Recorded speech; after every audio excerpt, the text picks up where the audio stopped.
Hola, bienvenidos a galeriapolitica.com. El día de hoy vamos a hablar del más reciente libro de Carlos Andrés Pérez Múnera llamado ¿Qué nos lleva a votar?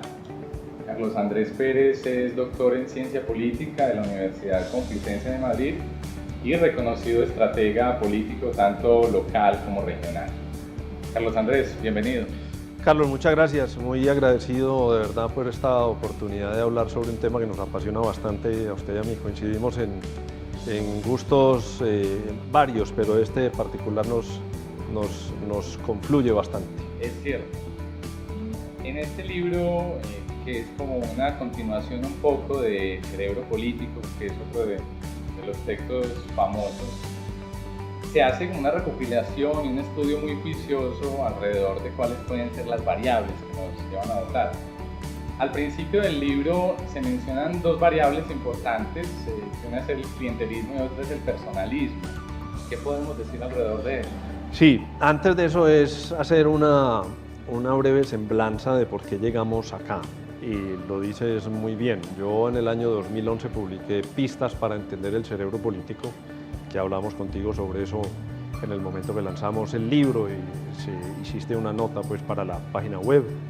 Eso trataba de responder una pregunta muy difícil de responder y era ¿cómo recibimos los seres humanos los mensajes de los políticos? Y me refiero al punto de vista fisiológico, en la máquina que nos gobierna, que es el cerebro.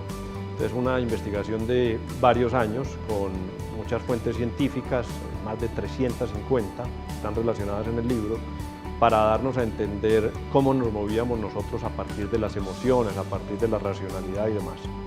Y luego de eso surge una nueva pregunta, uno siempre está en medio de cuestionamientos y la nueva pregunta era, ¿eso cómo se aplicaría en Colombia?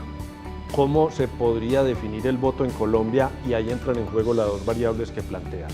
El clientelismo, que es la relación entre el señor feudal, por decirlo de alguna manera, el que concentra el poder, y el vasallo, el pueblo, el que emite un voto para sostener a ese señor feudal.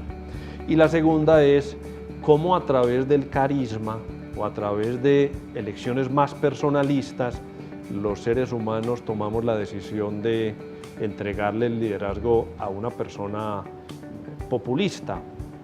En muchos casos, se ha estudiado mucho el populismo en América Latina, en el mundo entero, y por qué los gobernantes del momento en el que vivimos, muchos pertenecen a esa ola populista. Entonces llegamos a varias conclusiones y las dos hacen parte del libro. Estudiamos la relación clientelar entre los políticos y los ciudadanos, no solamente desde el punto de vista negativo o peyorativo, que es como lo vemos siempre. En las facultades de ciencia política en el mundo se habla de la relación clientelar y muchas veces no tiene connotación negativa, y lo otro es cómo entender que la forma más que el fondo sea hoy quien determina la elección de un personaje. En el libro, Carlos, decís que el caso colombiano es un caso particular dentro de América Latina. ¿Por qué? Nosotros hemos tenido una serie de particularidades que nos ha llevado a no habernos ido a la ola de gobiernos de izquierda. En el momento del populismo de Hugo Chávez y la revolución bolivariana y lo que se constituyó después como el ALBA, en el que están Bolivia, Ecuador, Nicaragua, Argentina en su momento, Brasil. Uno ve que estamos rodeados por gobiernos muy parecidos. Colombia no.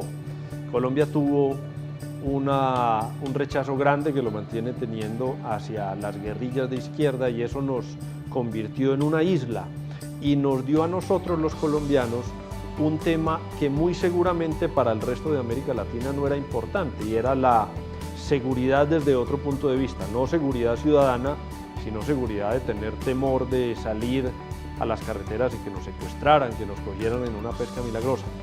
Todas esas cosas confluyen en el tipo de gobernante que nosotros elegimos y el tipo de ideología que tienen predominantemente los colombianos. Entonces, mientras en otros lugares de América Latina la izquierda tenía tanta fuerza, en Colombia se fue un poquito a la derecha porque necesitaba fortalecerse la mano dura, necesitaba fortalecerse una solución militar. Y eso es lo que hace que en Colombia prosperen Además, algunos personalismos, como el del expresidente Álvaro Uribe, que se construyó desde esa base necesaria de la seguridad que tenía en el momento y logró establecer un contacto personal con los colombianos que lo llevó a tener índices de popularidad que sobrepasaban el 90% y que luego de haberse retirado de la presidencia 4 años después logra tener el 20% del Senado de la República, él solito. Carlos, cuando hablas de ese rechazo que se generó en Colombia a ciertos grupos de izquierda, ¿crees que ese rechazo provino de unas situaciones objetivas que la gente percibió en su realidad o que provino de una construcción que le comunican a la ciudadanía? Yo creo que hace parte de las dos esferas. La primera era una realidad que mostraban los medios de comunicación, ataques a pueblos.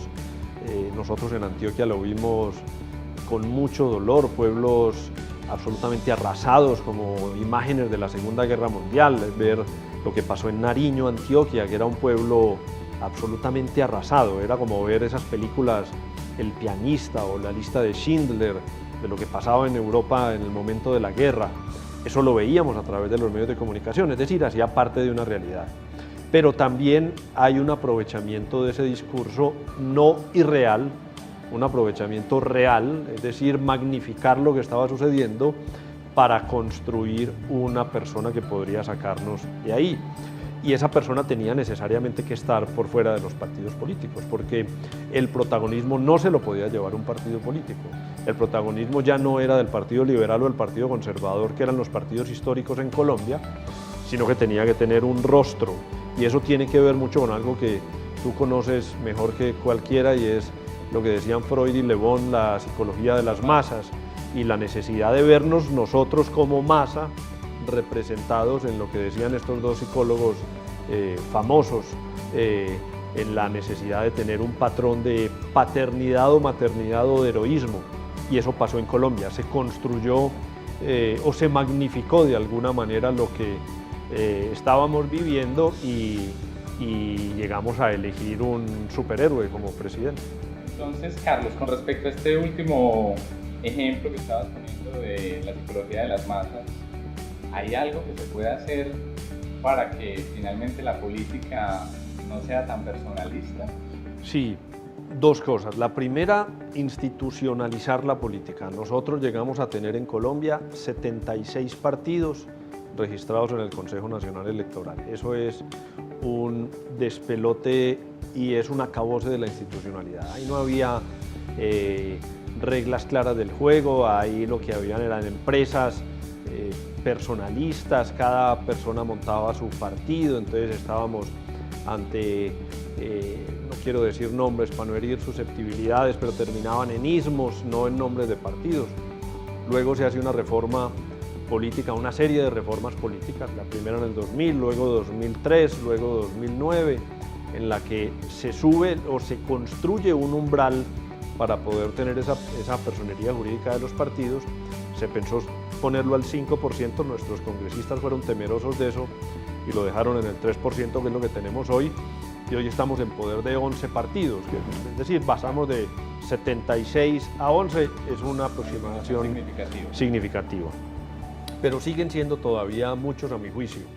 Alemania, por ejemplo, tiene 5 partidos, los Estados Unidos tienen 2 partidos con posibilidades reales de ganar y de tener representación. Hay muchos otros, pero se ha institucionalizado tanto en estos países y no es la disculpa de que Alemania es Alemania y Colombia es Colombia. No, nosotros tenemos que empezar a generar ese tipo de cultura política. ¿Y cómo la generamos? Con educación.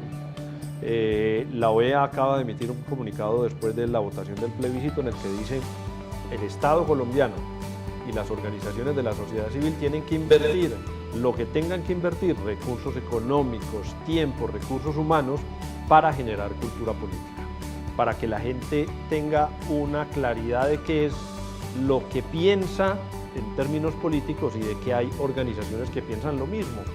En psicología, tú también eso lo conoces mejor que cualquiera, se habla de los atajos heurísticos, que son como núcleos, sumas de conocimiento, para en el momento que tengamos que tomar una decisión no tengamos que volver a pensar todo, sino hacemos uso de ese atajo y nos vamos allá. Es decir, si yo desde pequeño sé que soy del Partido Demócrata, por decir cualquier cosa, porque he construido esa identidad, desde joven me refiero, sé que voy a seguir votando demócrata toda mi vida. Y el atajo es que cuando llegue una elección yo no me voy a tener que quemar el seso estudiando los programas de todos, sino que yo tengo claro quién es el partido que me representa. Si balanceamos con eso, institucionalidad, que estamos en el camino correcto, 3%, lo deseable sería 5%, pero 3% está bien, nos saca de esos 76%, y balanceamos con educación, llegamos a un proceso de construcción de cultura política, que nos vamos a demorar muchos años, seguramente sí, 1, 2, 3 generaciones. En ciencia política se miden generaciones cada 15 años, y está bien, pero al menos vamos a tener un país institucionalizado con unos niveles de abstención seguramente mucho más bajos de los que tenemos. Carlos, ¿y qué papel juegan las emociones ahí? Totalmente fundamentales para explicar la relación de la ciudadanía con lo público. Votamos más en contra que a favor, lamentablemente. Está comprobado a través de estudios científicos, eso se relaciona en el libro del cerebro político. Yo me muevo más a tomar una acción cuando tengo miedo, cuando tengo temor de algo, y eso me lleva a votar en contra de un candidato, es decir, a ver cuál es el que no me gusta y voto por el que está al frente de él, sin importar cuál sea ese candidato. Eso es malo, eso no tendría ninguna razón de ser, pero es algo que nos define a nosotros. De otro lado, las emociones positivas tratan de hacer un balance, pero no llegan a tener la fuerza necesaria que tienen las emociones negativas. Pero por eso es importante que cada vez la racionalidad juegue un papel más claro dentro de la decisión del voto. Va a seguir siendo una decisión emocional, el voto, la valoración positiva o negativa de un gobernante va a seguir siendo emocional, pero el papel de los medios de comunicación es ayudar a contar qué es lo que está sucediendo y bregar que haya algo de racionalidad en eso también. Hagamos un pequeño paréntesis acá e introduzcamos en la campaña de la presidencia de Estados Unidos que ya viene el próximo mes. ¿Pensás que lo que está sucediendo ahí es un fenómeno de voto en contra? ¿Es un asunto de miedo? ¿Qué pasa ahí? Creo que es una mezcla de emociones muy claras. Hillary Clinton es una persona que representa el establecimiento de los Estados Unidos. Nadie puede negar que una mujer que fue primera dama de Arkansas, que fue primera dama de los Estados Unidos, que fue senadora 2 periodos, que fue secretaria de Estado, que hace parte de una fundación muy importante, con muchos recursos como la Fundación Clinton, no es una persona del establecimiento. Y hablar del establecimiento produce distancia entre la ciudadanía. Eso es lo que tiene a Donald Trump en este momento en una posición importante. Uno diría, ¿por qué hay gente que respalda a Donald Trump? Si es un bárbaro que habla cuanta sandez se le ocurre, que tiene malas maneras, que se burla de las mujeres, se burla de los discapacitados, no debería haber nadie que lo siga, pero él está concentrando un mensaje con el que mucha gente se identifica. Vamos a luchar en contra de la gente que ha estado en Washington toda la vida y que no ha hecho absolutamente nada. Eso es un tema emocional. Y del otro lado hay otra carga emocional, puede ser todavía más fuerte, que es lo que acabo de plantear del señor Trump. Una persona que habla como habla, que en un debate se la pasa frunciendo el ceño, interrumpiendo de manera grotesca a su contradictora, y además su contradictora es una mujer, tiene una carga negativa de mucha gente que va a votar por Hillary Clinton solamente para atajar al señor Trump.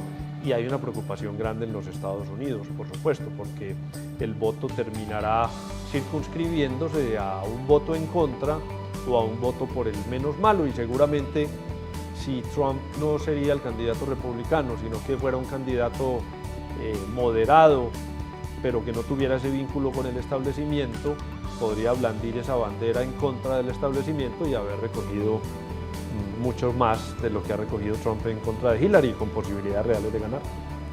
Bien, para continuar, Carlos, con el tema del libro, hay uno de los puntos que se tocan de manera insistente y es el del fenómeno de la abstención, que también es un fenómeno muy interesante de cómo se presenta en Latinoamérica donde en algunos casos el voto ha sido obligatorio, después lo han quitado de forma obligatoria. En Colombia no ha sido obligatorio, sin embargo presenta unos números muy altos. ¿Cómo explicar eso? ¿La abstención por sí sola es mala, es buena? ¿Tiene algunos bemoles? Nosotros competimos con Nicaragua en ser el país más abstencionista de América Latina. Estamos ahí abajito en los rankings que se hace. Hay otros países que tienen voto obligatorio y eso les puede dar una ventaja frente a Colombia. La abstención se explica por el divorcio que hay entre opinión pública, ciudadanía y política y relación con el Estado. Los partidos políticos se han encargado históricamente y sistemáticamente de alejar a la ciudadanía, al grueso de la ciudadanía, de la política, para que las decisiones la tomen lo que en Colombia conocemos como esa masa clientelar en términos negativos. Entonces un senador, un grupo de senadores tiene su clientela que le van a votar a ellos todo lo que ellos digan y no les importa que el resto de la gente se aleje de la política porque ganan con los poquitos votos, con la gente que participe, no hay voto obligatorio, los que votaron por mí, eso no es problema mío y ya estoy montado en el Senado o en la presidencia y todo lo demás.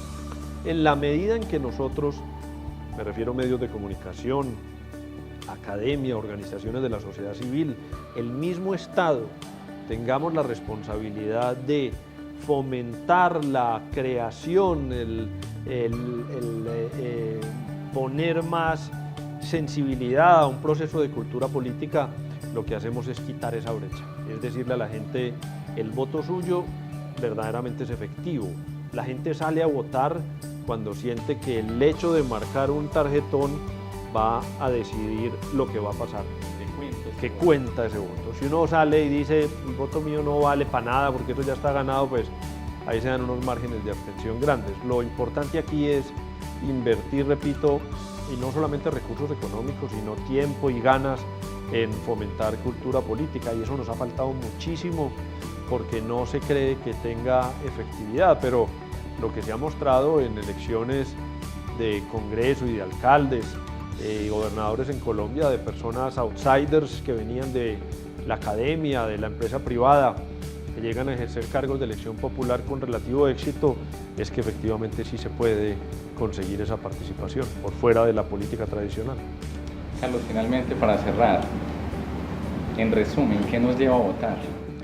Nos lleva a votar una serie de variables, una suma de variables que los políticos hoy están entendiendo o están queriendo entender, porque antes las hacían a un lado, antes no les importaba la persona, lo veían como ese término inglés, una persona, un voto, los contaban así, cuántas personas trajeron, ese es el número de votos que necesitamos. Hoy se está viendo al ciudadano de una manera diferente, el ciudadano que se pronuncia, el ciudadano que tiene en sus manos una herramienta, las redes sociales, por ejemplo, la posibilidad de salir a marchar, la posibilidad de hablar y de ser escuchados. Todo eso hace parte de una construcción social que está permeada por las variables que se refiere el libro, la estratificación social, el nivel educativo, el grado de religiosidad, el lugar donde vive, la universidad a la que estudió, todo eso suma la construcción de diferentes personalidades. El político exitoso, Carlos, es el que sabe identificar cuáles personalidades puede llegar a seducir. Aquí se comete un error grande y es tratar de seducir a todo el mundo. Lo que hago yo en el libro es dar unas herramientas a los partidos y a los políticos en general para que vayan a seducir a los que se dejarían realmente seducir por ellos y empiecen a construir esa masa crítica que los van a seguir. Carlos, gracias por acompañarnos, por enseñarnos hoy un poco sobre este tema del marketing político tan apasionante. No, muy agradecido yo por la oportunidad. Sé que esto hace parte de esa responsabilidad social que tienen los medios y sobre todo medios con especificidad, con masa crítica, con el puntillazo de la política que nos termina interesando y nos debe interesar a todos los ciudadanos. Bueno, eso es todo por hoy. Muchas gracias por acompañarnos. Nos vemos en una próxima edición de galeriapolítica.com.